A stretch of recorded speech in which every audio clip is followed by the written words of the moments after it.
is gevaarlik as ek al begin met water. Vanoggend bewe my broek so bietjie. Dis 'n stewige woord wat die Here gegee het.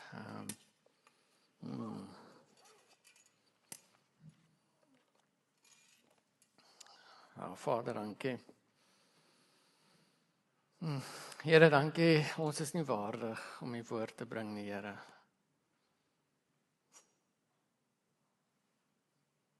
Maar Here, U kies U kinders, Here Jesus, om deur te werk, om mekaar te bedien. Here, dankie dat ons in ons gebrokenheid net kan staan en kan wees, want U Jesus is die een wat in ons leef. En Jesus, U is die ene wat beheer vat van ons lewens. Dankie vir die Heilige Gees, wat die bedienaar is van die woord, Vader. Dankie, Vader, dat U my krom woorde sal vat, Here, en dat die Heilige Gees dit reguit sal maak. Ek kom bid net, Vader, dat U sal werk soos wat U in my hart werk met hierdie woord, Here, so ook sal werk in die gemeente. Dat U ons sal bedien soos wat U wil, Here, en kom nooi U Jesus om te werk soos wat U wil, om te doen soos wat U wil. Kom bid nou, Vader, dat U hierdie poorte sal bewaak, ons fokus sal rig op die woord en wat die Gees in ons harte praat, Here. Ons sê vir U dankie daarvoor in Jesus naam. Ja, gemeente, die afgelope jaar het ons nou al baie gefokus op God se wingerd, wat ons nou lees in Johannes 15. Jy weet, ons wat die lote is, wat in Jesus Christus as die wingerdstok is. Dit is 'n fantastiese prentjie. 'n geweldige realiteit, 'n geweldige waarheid. Maar hier is die vraag, leef ons werklik in die realiteit van hierdie prentjie? Met ander woorde, as die wêreld na ons kyk, sien hulle hierdie wingerd, staan hulle terug en sê, wow, julle is spesiaal. Sien die wêreld, die wingerd van God in aksie hier op aarde. Nou dit was vrae waarmee die Here my gekonfronteer het, skielik. Ek was besig om voor te berei in 'n ander rigting. En die Here het my net skielik tot stilstand gebring. En hy het my oë oopgemaak en hy het my begin praat oor die toestand, die huidige toestand van sy wingerd in hierdie oomblik waarin ons leef. En ek is so gekonfronteer deur die gebrokenheid, die hartseer, die stikkendheid en die sonde wat heers net binne die grense van die kerk. Kom ons zoom in, net binne hierdie gemeente. Dat het my nagte wakker gehou het.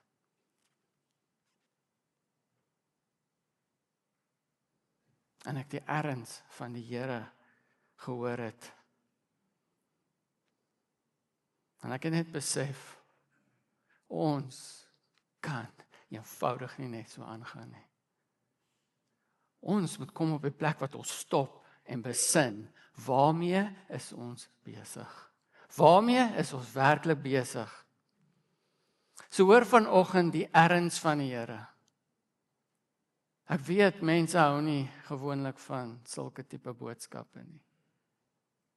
Maar hoor vanoggend die erns van die Here, en as ek opgewerk raak, kyk verby my, en hoor die erns van die Here se hart. Vanoggend is nie 'n woord van veroordeling nie. So gooi daai leuen af van jou skouer. Vanoggend is 'n woord van ontwaking oor dit waarmee ons besig is, want die Here wil met ons praat.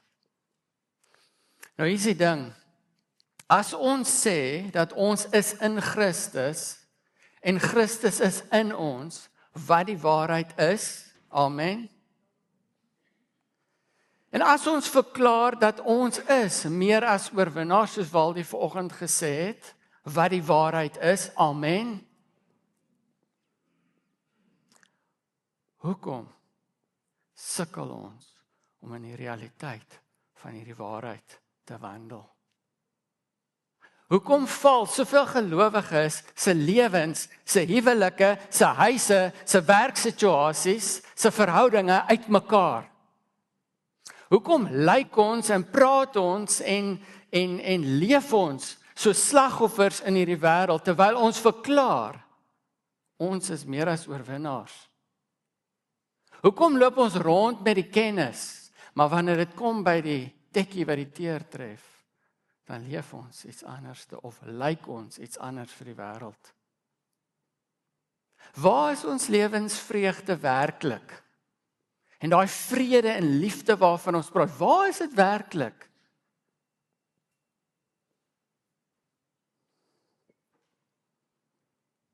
Dis die vraag wat die Here aan my gestel het, my gekonfronteer het.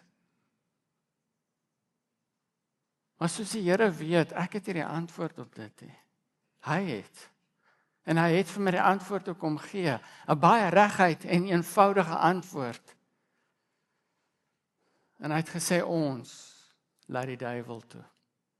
Ons gee vir hom toegang, om as verwoester in ons lewens en in ons midde werksaam te wees.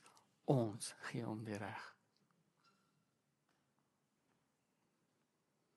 En dis 'n saak wat Jesus self kom aanspreek het, dat hy 'n Nuwe Testamentiese brief geskryf het aan 'n Nuwe Testamentiese kerk oor die einste saak.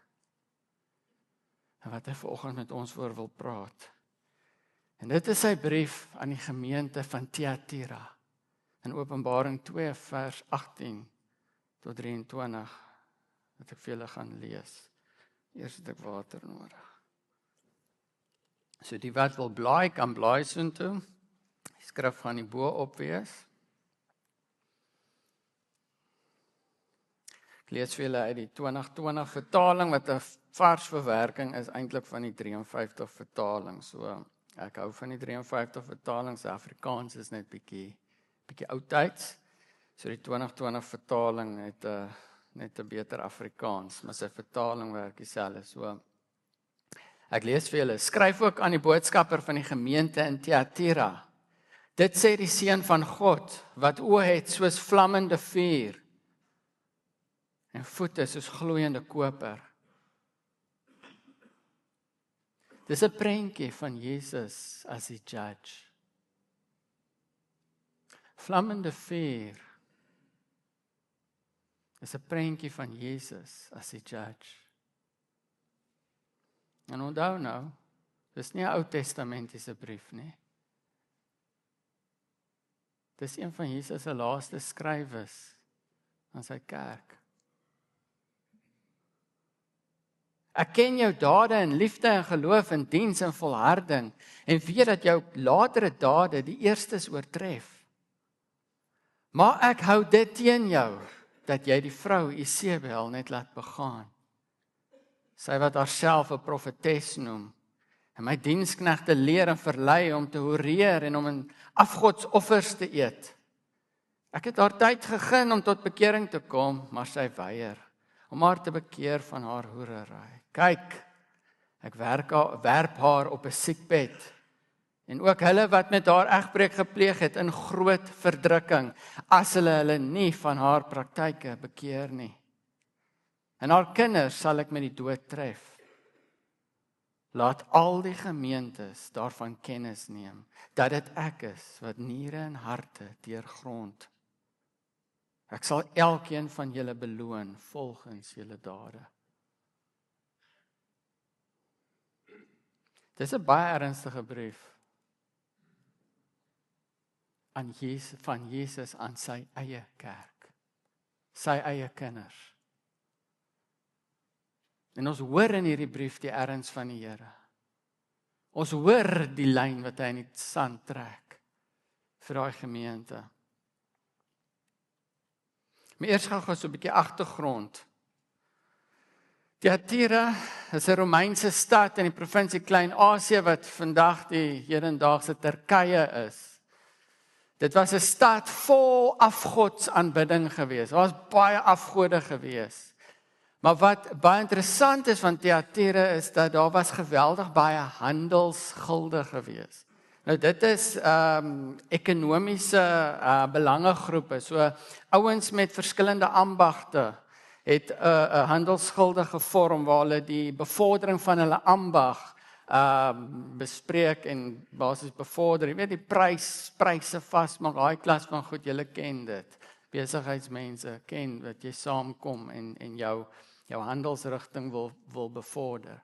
So daar was baie handelsgilde in Thyatira gewees. Nou elkeen van hierdie handelsgilde het sy eie beskermingsafgod gehad. So as jy nou, kom ons sê die handelsgilde is wat die bakstene maak.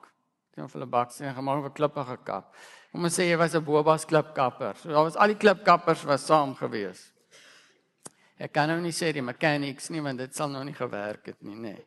So almal wat klippe gekap het was saam en hulle het dan nou afgod gehad wat hulle dan nou seker nou maar hulle ambag beskerm het. Ons sê dan nou maar die groot klip wat hulle nou aanbid het. Maar nou wat nou gebeur het is wanneer hierdie mense bymekaar kom, die handelsgilde, hulle het nou hulle kan sê vergadering, hulle byeenkomste. Dan het dit gepaard gegaan met etes. En die etes was die vleis wat hulle geoffer het aan hierdie afgod van hulle, het hulle dan geëet. Maar dit stop nie by geëtery nie. Want waar boosheid heers, gaan dit altyd gepaard met seksuele gemors. Ek het sommer so kan sê. Jy sien die seksuele is die Here geskape as baie heilig, baie intiem. Dit is 'n een man en een vrou. En die duiwel weet dit.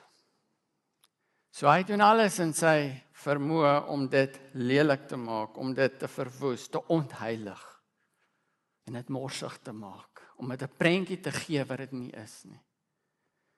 So jy sal agterkom, oral waar boosheid werksaam is, en satanisme, kulte, al die goeters, Freemasonry, al die goeters, is daar altyd seksuele gemors betrokke.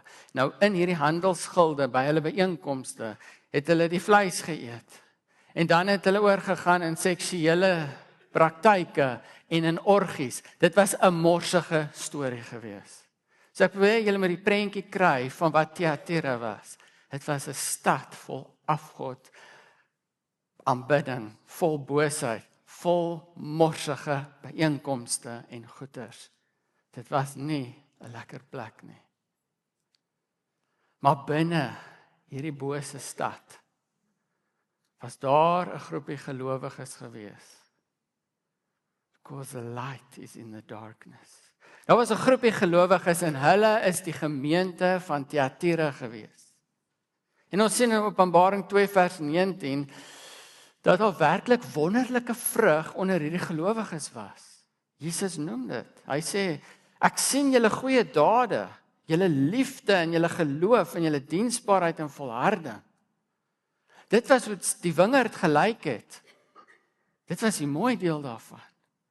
Maar dan kom Jesus in hierdie brief. En hy skuif sy fokus weg van hierdie mooi vrug. En hy fokus op die ongeregtigheid en die sonde wat hy moet aanskou in hierdie stuk van sy wingerd. En daai sonde was so vervleg in hierdie mooi vrug. Een groot te mekaar spel. En dit is juist Jesus se punt in hierdie brief. Hoekom hy hierdie brief skryf, is om hierdie stuk vuil, hierdie vuil in sy wingerd te kom aanspreek. Want God is passievol oor sy wingerd. Nou die feit dat Jesus hierdie brief skryf, hierdie Nuwe Testamentiese brief aan die Nuwe Testamentiese kerk, sê vir ons baie duidelik, dat ons kan nie maar net aanvaar, dat omdat ons hierdie mooi vrug uitleef, en die mooi vrug het, dat Jesus gaan die vuil waarmee ons besig is, ignoreer nie. Our good works does not cover our sin. Only the blood of Jesus. So as jy vashou aan jou goeie werke, en jy is besig met vuil goed, onderlangs, moet jy mooi luister. Jy sien, Jesus sien alles, hy weet alles. En omdat hy lief is vir ons, hoor mooi, omdat hy lief is vir ons, gaan hy ons nie net los in ons vuil nie. Hy gaan nie vrede maak met jou sonde nie, al maak jy dalk vrede met jou sonde. Hy gaan nie vrede maak met jou sonde nie. Hy gaan jou nie in dit los nie. Jy sien, Jesus kom ons stop dit gou op daai waarheid. Drink dit net gou in. Jesus kom terug. Jesus is op pad. Maar Jesus kom vir 'n rein en heilige bruid. En daarom het hy sy Heilige Gees gegee. En die werk van die Heilige Gees is om hierdie bruid voor te berei vir die bruidegom. Die Heilige Gees het nie gekom om ons te entertain en so nie. Die Heilige Gees het gekom om die bruid van Jesus voor te berei vir sy koms. En wat doen hy? Die Heilige Gees kom haal al hierdie weggesteekte vuil onder die mat uit, om dit te kan wegvat, sodat dit altyd weg is, sodat heiligheid en reinheid herstel kan word. Dis die werk wat die Heilige Gees kom doen. Nou in Thyatira was die vuil wat in daai gemeente was, 'n bose invloed of 'n bose lering wat werksaam was in die gemeente. Jesus in sy brief stel hierdie bose invloed, hierdie werking gelyk aan die bose werking van Isebel in die Ou Testament. Nou ons almal ken, ons praat van Jezebel altyd. Ons almal ken van Jezebel. Ek gaan nie ingaan op Jezebel vanoggend nie. Maar ons kan sien dat dit blyk uit hierdie brief dat hierdie bose invloed deur 'n prominente vrou in daai gemeente aangehits was. En wat sy kom doen het, is basies om vir die mense te sê dat dit is oukei om deel te neem aan die sondige praktyke van hierdie handelsgilde, waarin basically seker dan maar die hele gemeente deel was. En net gou daar stop. Ons moet besef, terug by die etes in hierdie handelsgilde. As jy sou weier om deel te neem aan daai etes en dit wat saam met dit vloei, al daai morsige goed, dan het jy 'n groot kans gestaan om uit die handelsgilde geskort te word. En dit sou 'n direkte impak hê op jou vermoë om inkomste te genereer. So kan jy die stryd sien waarmee daai gelowiges geleef het. Dis ambagsmanne, dis ouens in die handel. Hulle moet inkomste genereer, maar dit is hoe dit werk daarso. Jy is deel van 'n groep, daar's 'n afgod, ja, maar dit is nie afgod nie. Nou is jy in hierdie twee stryd. Hier's 'n prys wat betaal moet word. Gaan ek nie? Wat gaan ek maak? Hierdie vrou kom met 'n lering en sê, nee, dis oukei. Dis oukei. Jy kan maar gaan, jy kan maar deelneem aan daai praktyke. Met ander woorde, is oukei, verlustig jou maar in die sondige praktyke van die omstandighede waarbinne jy jou nou bevind, en jy kan deel wees van die kerk. So die pressure is off. Moenie worry nie. En hier is die ding, dis nie oukei vir Jesus nie. Dit gaan nooit oukei wees vir Jesus nie, en hy maak dit baie duidelik in hierdie brief.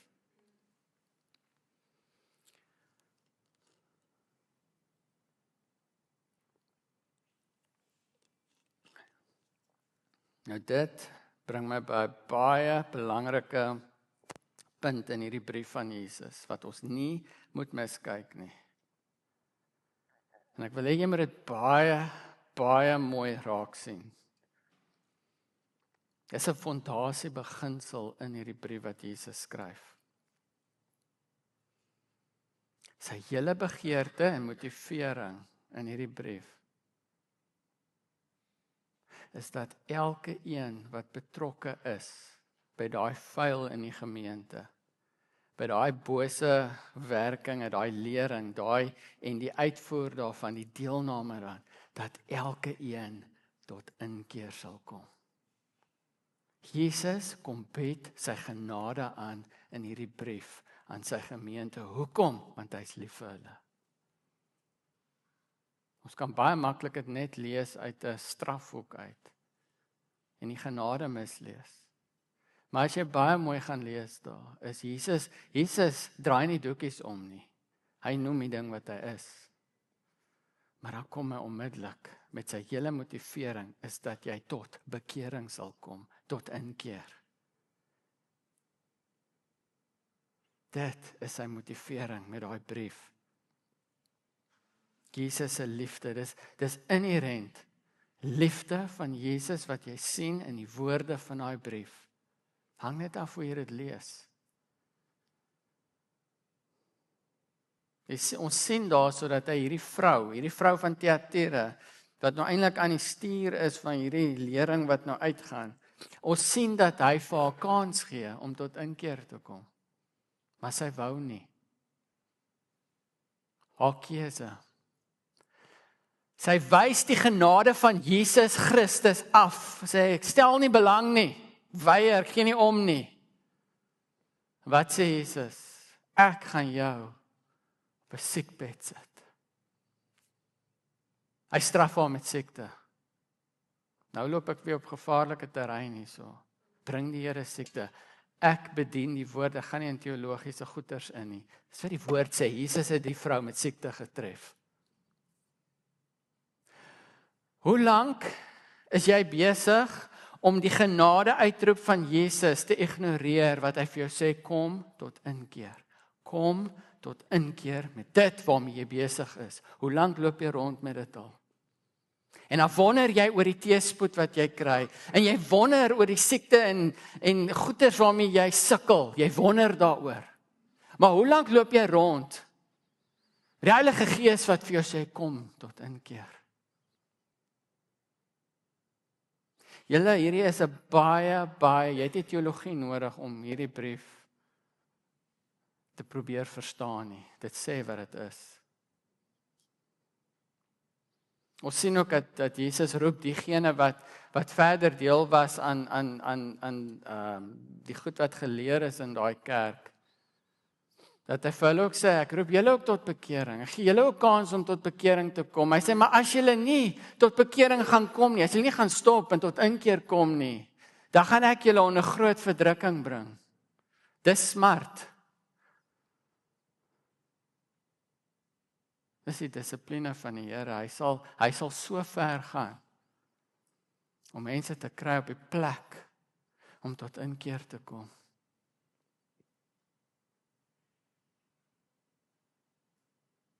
En as dit nou nie vir jou duidelik genoeg is nie. Aktiewe sonde. Sonde waarmee jy besig is, het ernstige gevolge. Ons het dit nou net gesien. Van siekte na groot verdrukking en selfs dood. Gaan lees daar in daai brief. Moenie speel met die duisternis nie. Moenie speel met sonde nie. Die kruiswerk van Jesus was volledig. Hy het volledig sonde tot niet gemaak in Jesus Christus.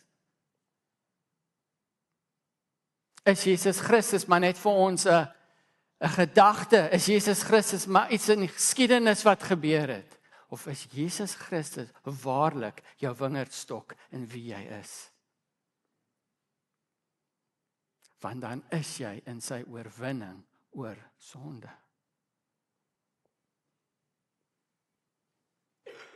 Maar ons het ons nou al gewoond geraak aan hierdie ding van nee, ek sukkel met hierdie sonde. En dit het 'n verskoning geword om eintlik maar net aan te hou met die sonde.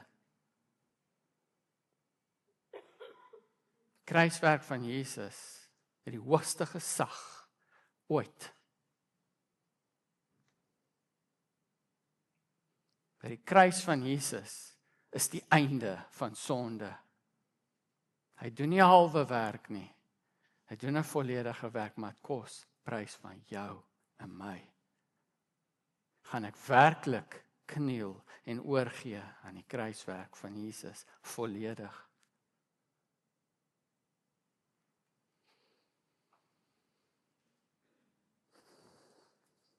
So die vraag is, wat doen ons? Wat doen ek en jy met die genadetyd wat Jesus ons gee in hierdie tyd? Om tot inkeer te kom van die vuil waarmee ons besig is. En dit hoef nie hierdie groot goed te wees nie. Ek dink nie vir ons eet afgodsvleis nie. Dit hoef nie sulke goed te wees nie. Maar sonde is sonde.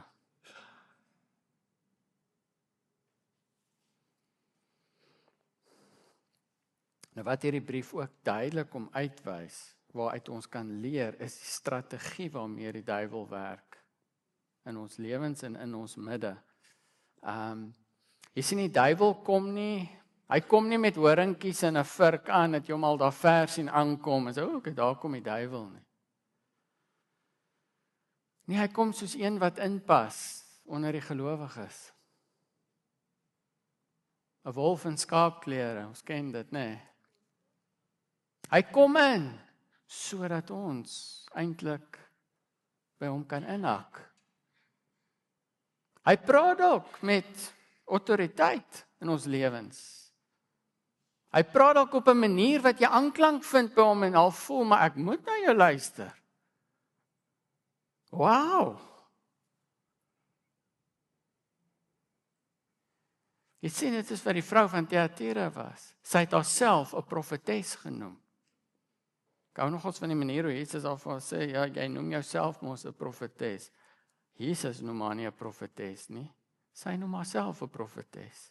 Wat gebeur? Sy haarself nou 'n profetes noem tussen die gemeente. Ek kan mos nou dink die ongelowiges gaan sê, "Wel, dan hoor sy van die Here. Dan gaan ek luister wat sy sê. En as sy sê wat sy sê, gaan ek doen wat sy sê." So die duiwel werk. So tussen hakies, oppas vir mense wat hulle self titels gee in die koninkryk.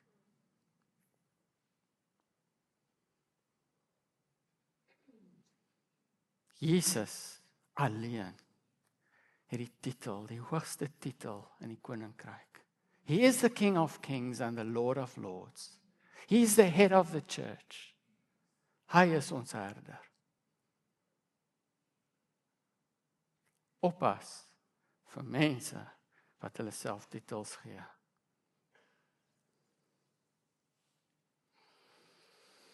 Jy sien die duiwel kom in soos 'n onskuldige met 'n bose agenda.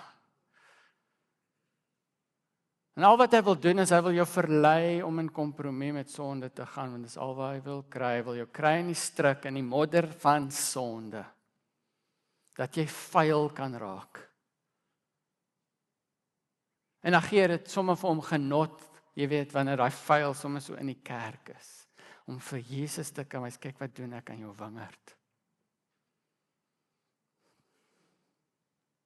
Dis wat hy in Thyatira gedoen het, en dis wat hy vandag nog doen.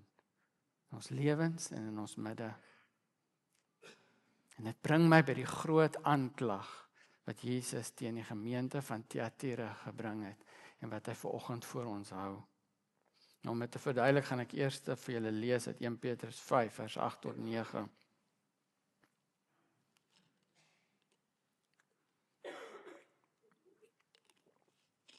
Daar staan, wees nugter. Wees nugter, Logos, wees waaksaam, Logos. Julle teenstander, die duiwel loop rond soos 'n brullende leeu, net op daai punt, hy is nie gebind nie. Die duiwel is nie gebind nie, want dan kan hy nie rondloop soos 'n brullende leeu nie. Die duiwel word gebind in die millennial koninkryk aan die einde.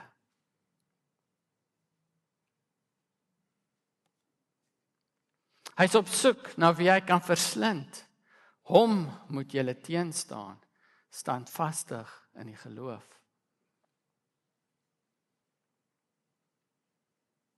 Ek en jy is veronderstel om wakker en waaksaam te wees.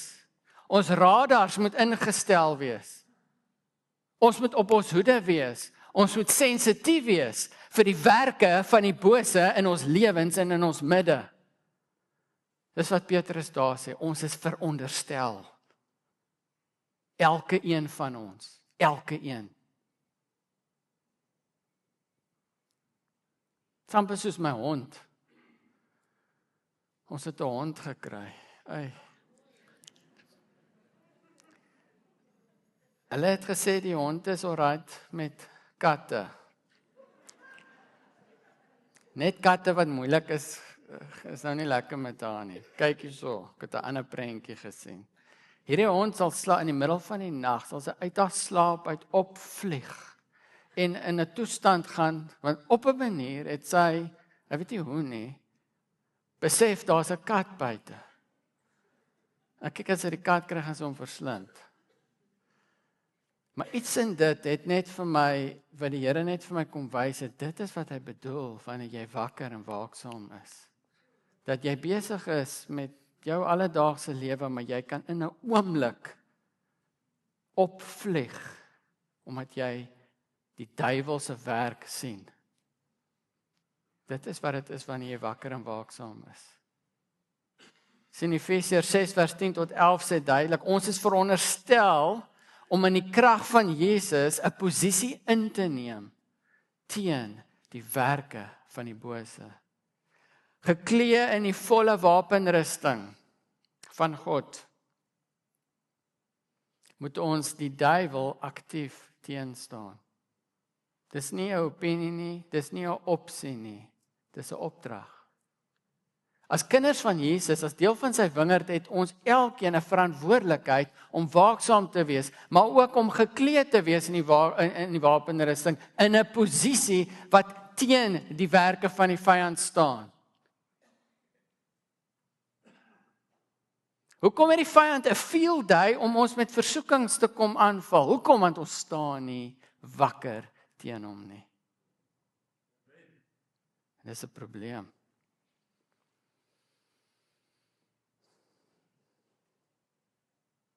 Maar wat doen ons, wat die gelowiges van Thyatira ook gedoen het?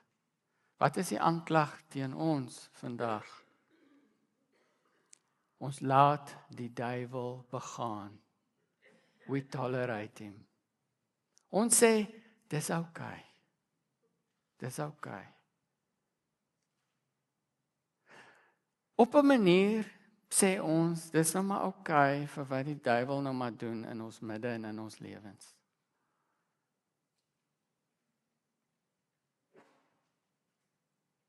Gemeente van Thyatira het die bose werking van Isebel getolereer, laat begaan in hulle midde. Weet wat beteken dit? Hulle het dit gesien. Hulle het dit gesien en hulle het geweet dit is verkeerd, maar hulle het dit steeds toegelaat om voort te gaan. En hoor gou mooi, wanneer jy weet, en dan nou kom ek terug na jouself toe, na jou sonde toe. Wanneer jy besig is met 'n stuk ongeregtigheid en jy weet dit is verkeerd. En jy laat dit maar begaan. Weet wat doen jy? In daai oomblik gee jy die Satan 'n bestaansreg in jou lewe. Jy maak daai deur vir hom oop. En jy sê vir hom, kom in en kom doen jou verwoestende werk in my. Vir die plesiertjie van wat ook al jy wil doen.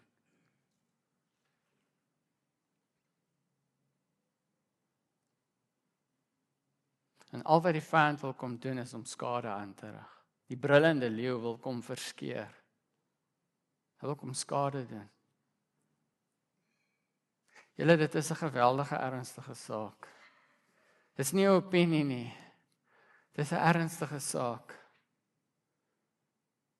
Ek staan voor julle met 'n rol as 'n herder in hierdie gemeente. Dit breek my hart om te sien en te hoor waar die vyand skade doen. Dis 'n ernstige saak, julle. Ons het 'n verantwoordelikheid om die duiwel aan die hardloop te sit, uit ons lewens uit en uit ons midde uit. Ons kan nie bekostig om hom te laat begaan in ons midde nie. Ons kan nie meer sê, dit is okay nie. Ek gaan nie op mense se tone trap nie.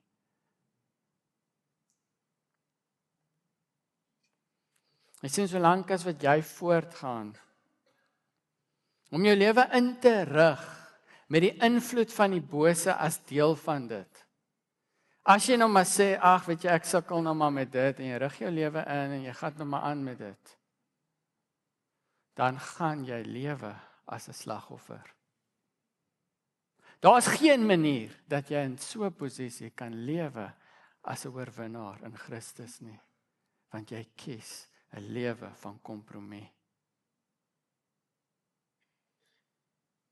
Jy weet dalk, die kennis sê jy is meer as oorwinnaar in Christus, maar is in Christus. Buitekant Christus is jy 'n slagoffer.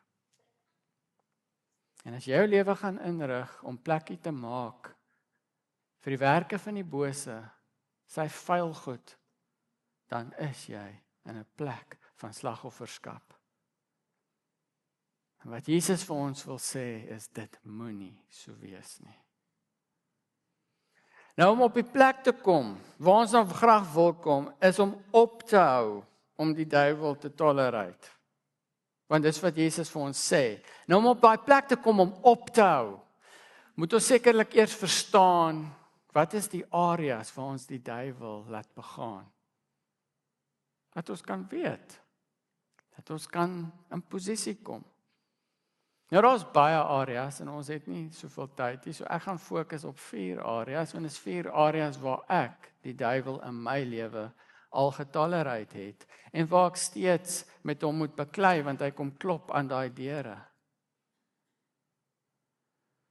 So die eerste area, die oomblik wat jy met bitterheid in jou hart rondloop, is jy besig om die duiwel te laat begaan in jou lewe. En wanneer jy die duiwel laat begaan, kom daar skade. Hoor wat sê Hebreërs 12 vers 15. Sien toe dat niemand, hoor mooi, niemand die genade van God verspeel nie.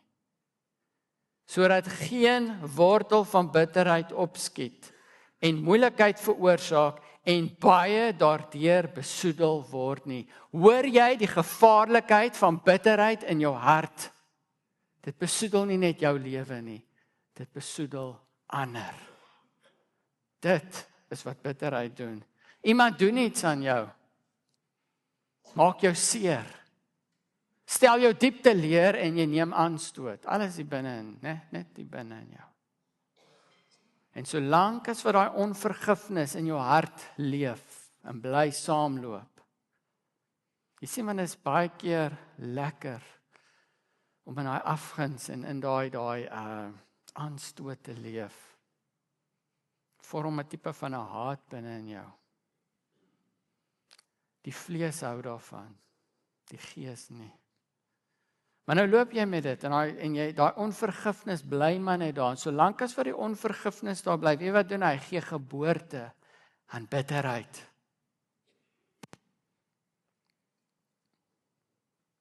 En daai bitterheid word soos 'n bose gif wat soos 'n invloed begin werk deur jou na buite, na ander toe, en hy bring skade by ander mense om jou.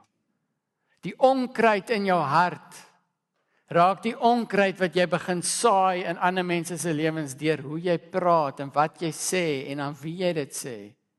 Alles vreeslik is dis so onder die radar, want dis boos. En dit is waarvoor ons moet waak, vir daai bitterheid. Dis 'n ernstige saak. En al hoe ons kan kom om van bitterheid ontslae te raak. Ons kan nie gaan uitwis. Ons kan nie gaan kanselleer wat aan jou gedoen is nie. En ek dink ons almal wat hier in hierdie kerk sit, het al op 'n manier seer gekry of wat ook al. Mense het al goed gedoen. Ons kan dit nie gaan verander nie. En dit is waar jy die kruis van Jesus nodig het, want Net hy kan ons bring by die plek van vergifnis.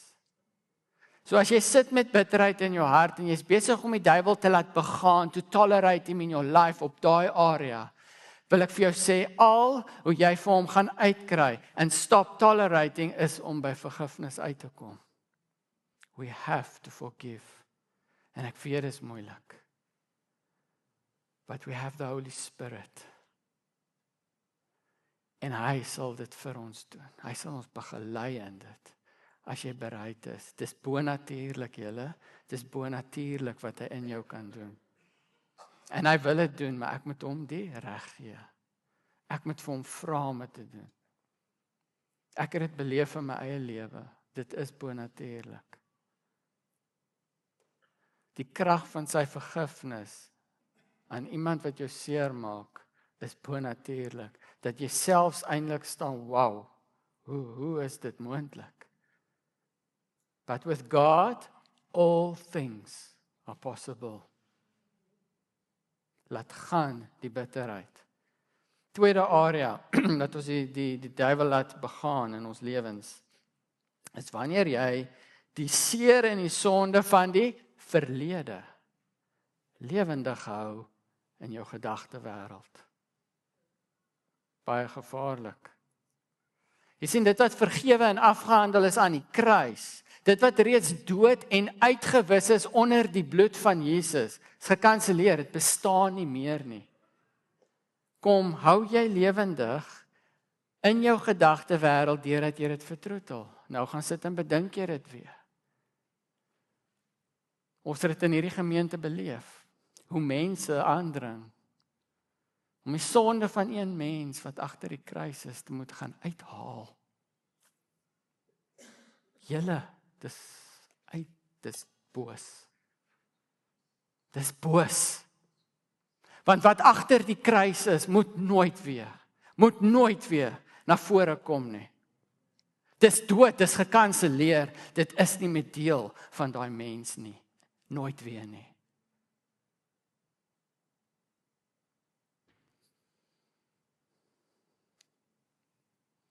Jy sien die oomblik wanneer jy jou verlede, dit wat jy gedoen het, en wat maak saak wat dit is nie.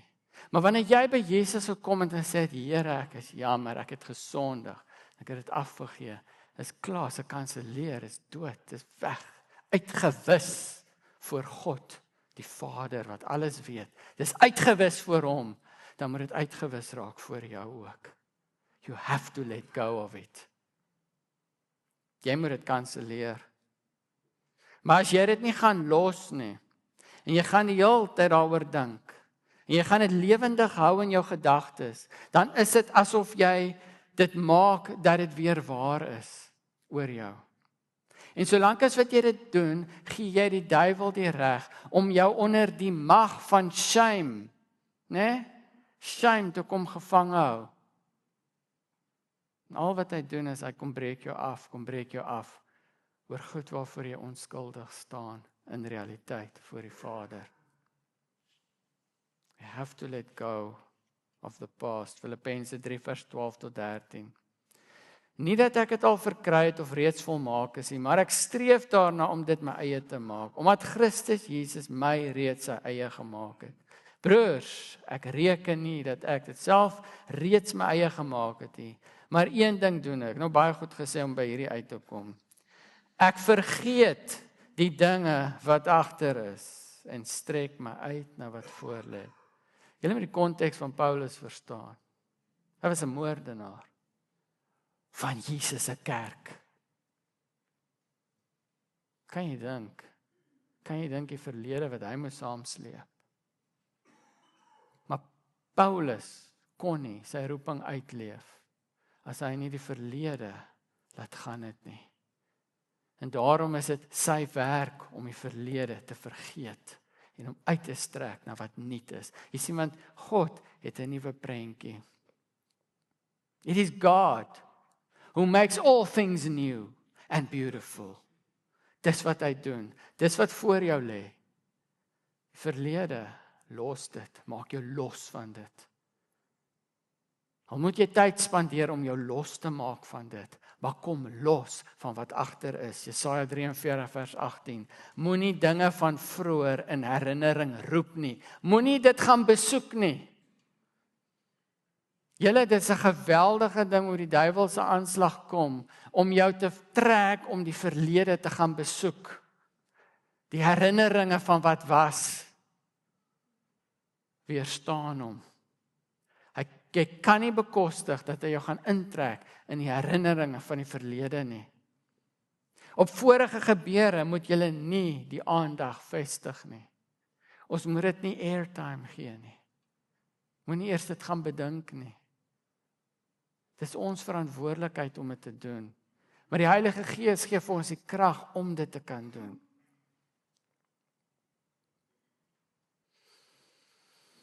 Dan wil ek vir jou sê, stap weg. Stap weg van wat was. Dis afgehandel, dis klaar, is verby. Jy het dit met Jesus uitsorteer. Nou kan jy in vreugde en in vryheid wegstap van dit. Never to visit it again. En op daai manier gaan die duiwel jou nie weer kan kom tuister nie, want jy gaan hom nie toelaat nie. Neem jou gedagtes gevange tot gehoorsaamheid aan Jesus Christus en die pad voor jou. Dit bring my by die derde manier hoe ons die duiwel tolereer. Jy neem die duiwel se opinie en sy uitspraak oor jou as waarheid. Jy sien, wanneer die duiwel kom praat, ons nou die hele tyd 'n klomp leuns in ons ore. En die probleem is die oomblik wat ons dit as 'n waarheid vat, dan is ons besig om die duiwel te laat begaan in ons lewens, om skade te kom doen, om vuil te bring in die wingerd van God. Dan word jy leen jou ore uit vir die duiwel en dan glo jy dit.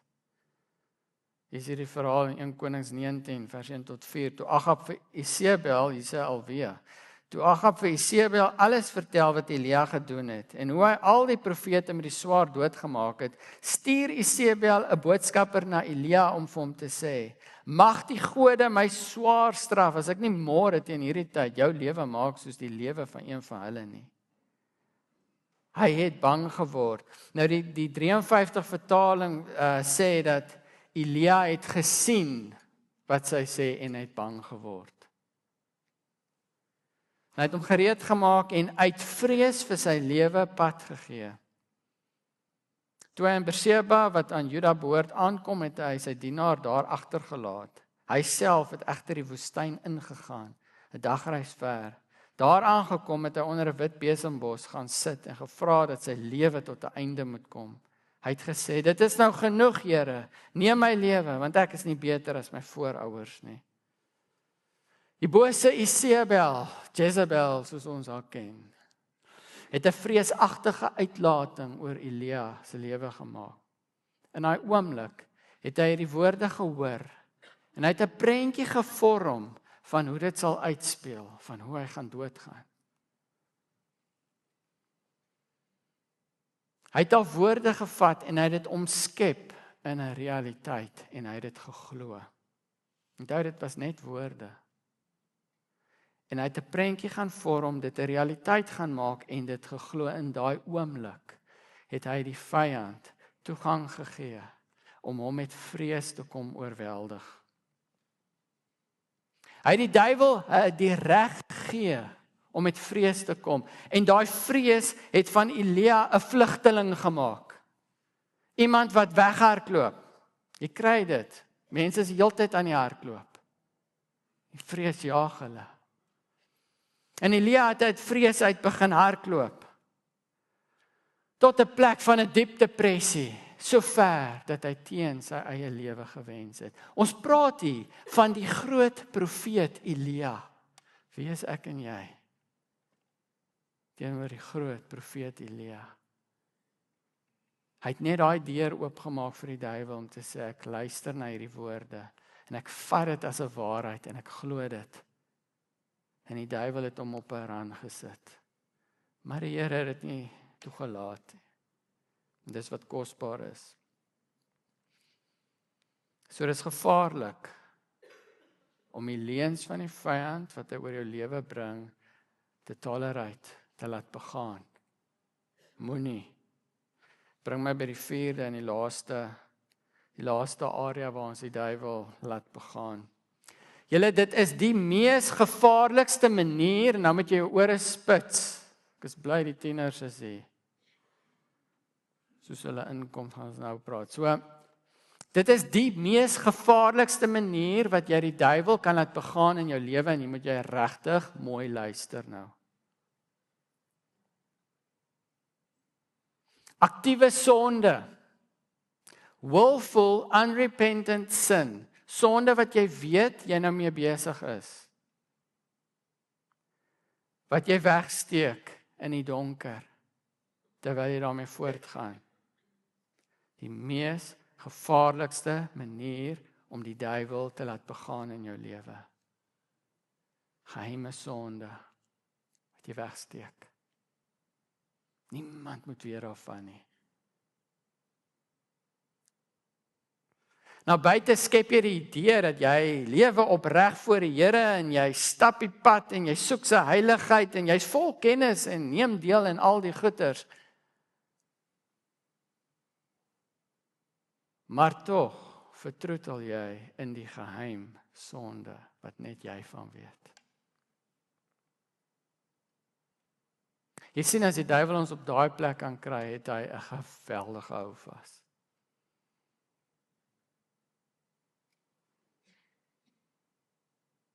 Julle, dit is so 'n ernstige saak. Jesus het met sy eie disippels hieroor gepraat in Lukas 12 vers 1 tot 3.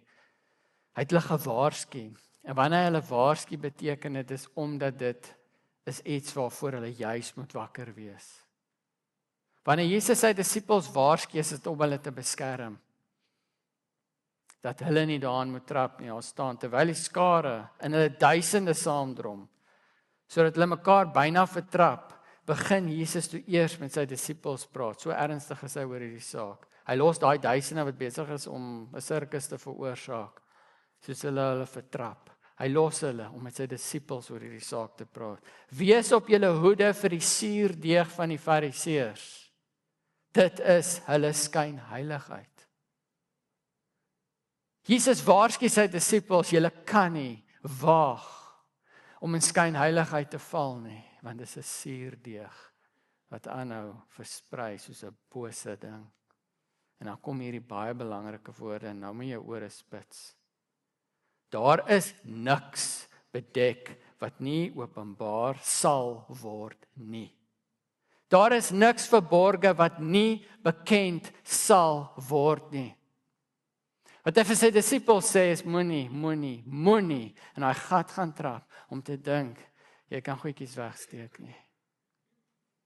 Eerstens is skynheiligheid.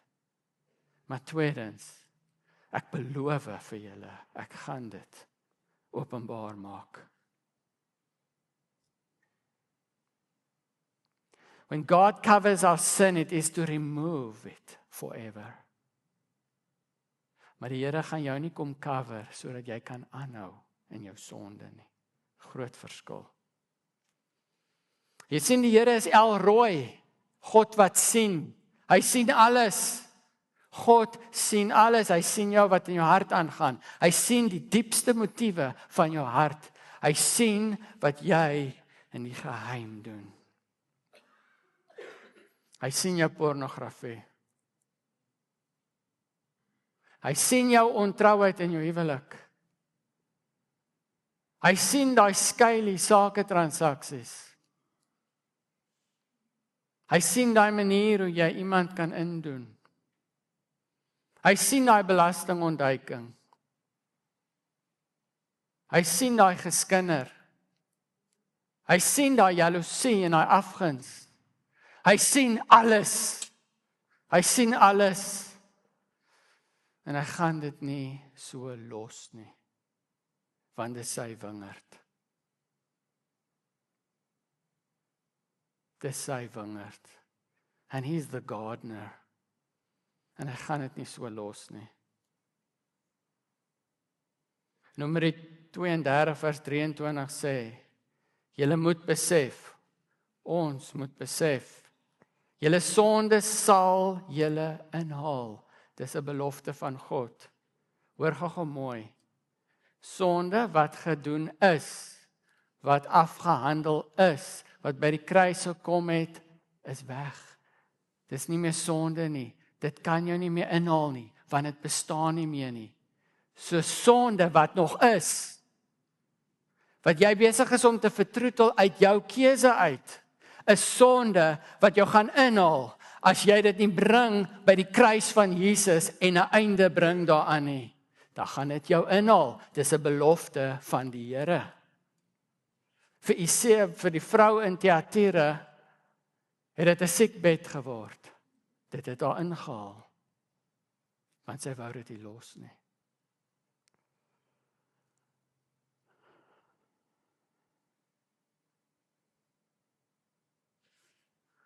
En soos ons vir Paulus ken, is hy ook sommer reguit oor die saak.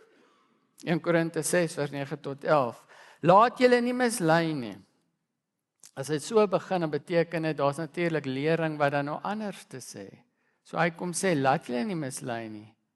Hy sê, geen hoereerders, of afgodsdienaars, of egbrekers, of manlike prostituie, of mans wat met mans intiem verkeer, of diewe, geldgieriges, dronkaards, kwaadpraters of rowers, sal die koninkryk van God as erfdeel ontvang nie. Nou hoor nou mooi. So was sommige van julle ook, maar julle het julle laat was. Julle is geheilig en julle is vrygespreek in die naam van die Here Jesus Christus en die Gees van ons God. Nou wanneer Paulus sê, so was sommige van julle gewees, dan dui dit baie duidelik, dat daar 'n daadwerklike oomblik was, waar daar 'n einde gebring is, 'n stop aan die praktyke wat was.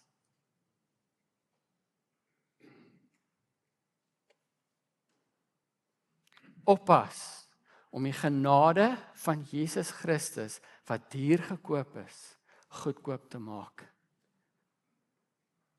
Deur te dink, dis oukei om net aan te gaan met jou sonde. Want Jesus vergewe dit mos. Moenie op die genade van Jesus Christus gaan loop nie. Sy genade moet ons op ons knieë bring. Op 'n plek van sy Here, ek is klaar met dit. En ek laat my was in vergifnis en vryspraak en heiligmaking, want dis die geskenk van die kruis. Dit is die opstandingslewe. Die kruis is 'n daadwerklike keuse, nie 'n halwe een nie. Die genade van Jesus is 'n volledige inkoop. Nie 'n halwe een nie.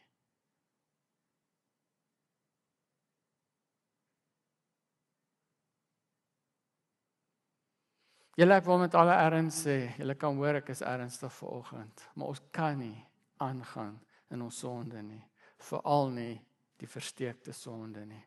Ons kan nie aangaan nie, dit is nou die tyd om te stop daarmee. Ons weet nie hoe lank, hoeveel tyd het ons nog vir daai bassein blaas nie. Maar die tyd is nou om te kom stop. Die erns waarmee die Here hierdie woord net by my gebring het, so uit 'n rigting uit, het ek het besef, tuurlik weet hy wat ek nie weet nie. Maar die tyd is nou om te stop. Dit is tyd nou dat ons laat was in sy vryspraak. Hou op praat as 'n slagoffer van jou sonde. Ek sukkel met dit. Get out of it.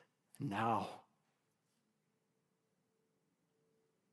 While there is time. Moenie uitstel nie. Kom in die lig. Kom in die waarheid met dit waarmee jy besig is. Want dan kan ons mekaar help om daai grafdoeke af te haal. Dan kan ons mekaar help om in oorwinning te kom, om deur bevryding te gaan, om los te kom, om die oorwinningslewe volledig in besit te neem. Maar ons kan nie mekaar help as ons in die geheim wandel met gemors en vuil goed nie.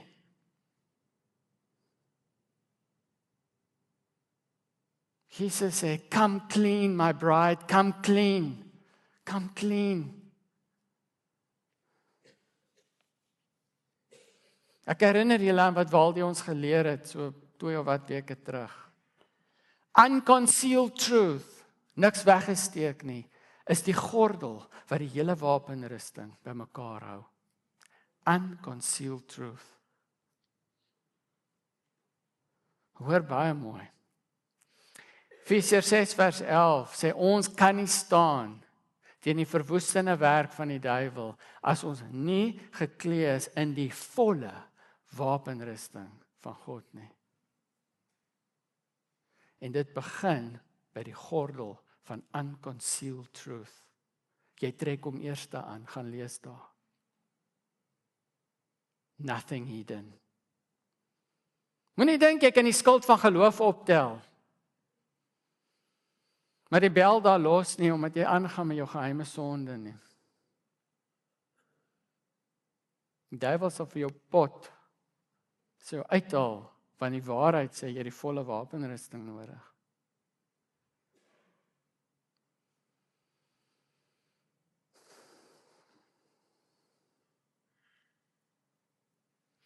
Vraag wat ons onsself kan vra, wat elkeen hulle self kan afvra vanoggend is, wat is jy besig om weg te steek? Dit hoef iets groots te wees nie.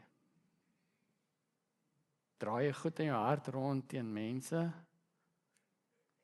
Is daar haat in jou hart? Wat is jy besig om weg te steek agter die mooi gesiggie en die goeie werke wat jy doen? Die sien Jesus se opdrag aan ons vanoggend is eenvoudig en is baie ernstig. Daar's 'n lyn in die sand. Daar's 'n absolute lyn wat hy kom trek in die sand vir hierdie kerk. Stop tolerating the devil. En die Here kan nie doen wat hy wil doen met ons, as ons gaan aanhou om die duiwel toegang te gee in ons midde nie. En hoe doen ons dit? Jakobus 4 vers 7, baie eenvoudig. Onderwerp julle dus aan God, weerstaan die duiwel, dan sal hy van julle wegvlug. Heel eerste, kom jy in 'n posisie van absolute oorgawe aan Jesus Christus. Jy anker jou in hom, jy anker jou in die wingerdstok. Jy kom op daai plek en sê, Here, hier is my sonde, ek bring dit alles voor U.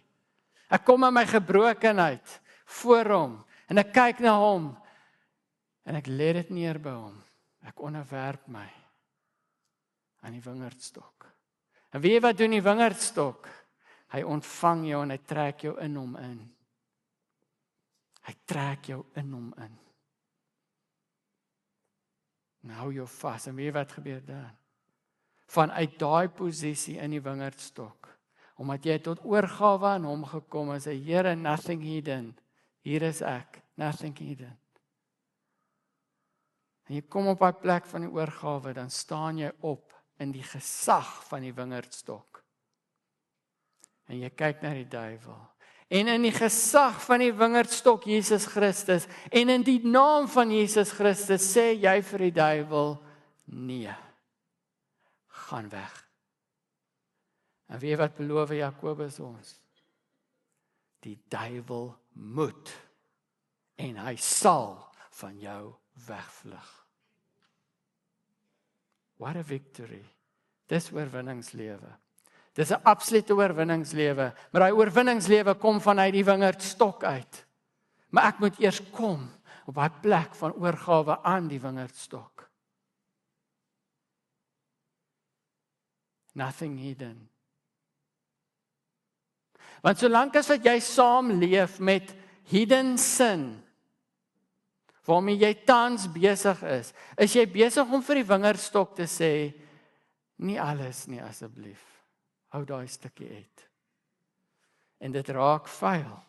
Want die lewe uit die wingerdstok vloei nie in daai deel van die lood nie, en dit raak vuil. En dit is hoekom die wingerd van God sleg begin lyk. It is time to come clean, church.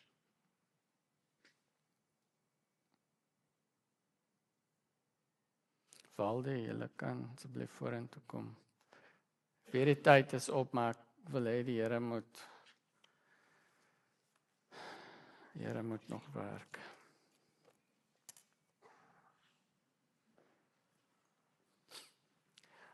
Terwyl ons nou gaan sing, en die wat moet gaan, kan met liefde gaan. Terwyl ons gaan sing, ek wil hê jy moet met die Here praat. Dis jy en die Here. Jy weet wat in jou hart aangaan. Ek weet nie. Ek weet wat in my hart aangaan. Ek worstel voor hom. Want hy maak skoon. Terwyl ons sing, daar is nagmaal. Ek wil hê jy moet iemand gaan bedien nie. Ek wil hê jy moet jouself gaan bedien. Met die tekens van oorwinning. Gaan maak reg met Jesus. Jy het die kans nou. Jy het die kans nou om reg te maak. Gaan maak skoon. Gaan maak skoon. Daarso, die bloed wat gevloei het. Vir vergifnis van daai sonde. Daar's nie eers 'n proses om deur te gaan nie. Gaan maak net skoon. Ek sê, Jesus, ek is jammer. Ek het dit gedoen, ek is skuldig. Maar U maak my nou onskuldig en ek glo in die krag van die bloed. En die lewe wat daar is in die brood. Want U is nou die brood van lewe vir my. Amen.